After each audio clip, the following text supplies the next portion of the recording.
त्याला कार्यकर्त्यांनो, हे जे उदाहरण दिसतंय का, ते मिश्रण नावाच्या प्रकरणामधलं आहे. काय केलं यांनी की 12% अल्कोहोल आहे कशात, 40 लिटरच्या द्रावणात, म्हणजे एका डब्यात पातेल्यात कशात पण म्हणा की 12% अल्कोहोल आहे. आपण त्याच्यात जर अजून पाणी ओतलं, किती ते माहित नाही बरं का, आपण जर त्याच्यात पाणी ओतलं तर साहजिक आहे की रे, पाणी ओतल्यामुळं अल्कोहोलचं प्रमाण कमीच होणार ना, दिलंय त्यांनी. मग आपण नेमकं पाणी किती ओतलं असा त्यांनी प्रश्न विचारला. ऐका आता हे उदाहरण सोडवायचं कसं.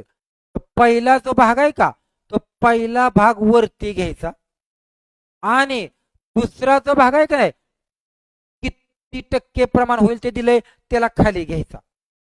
लावून टाका भाग. आता तुम्ही जर भाग लावला 8 × 8 8 × 5 = 40, 12 × 60 लिटर.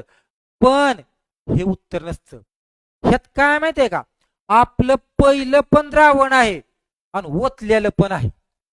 म्हणजे 60 लिटर पैकी 40 लिटर तर पहिलं आपलंच होतं, उरणारे 20 आपण नवीन ओतलं असेल.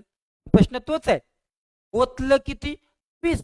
यातनं पहिलं द्रावण वजा करा, ते उत्तर आलं तेवढं पाणी आपण ओतलं. किती ओतलं, 20 लिटर. कुठे सांगा बरं, ऑप्शन नंबर 1 हे तुमचं उत्तर असेल. कुठं नाही कळलं सांग.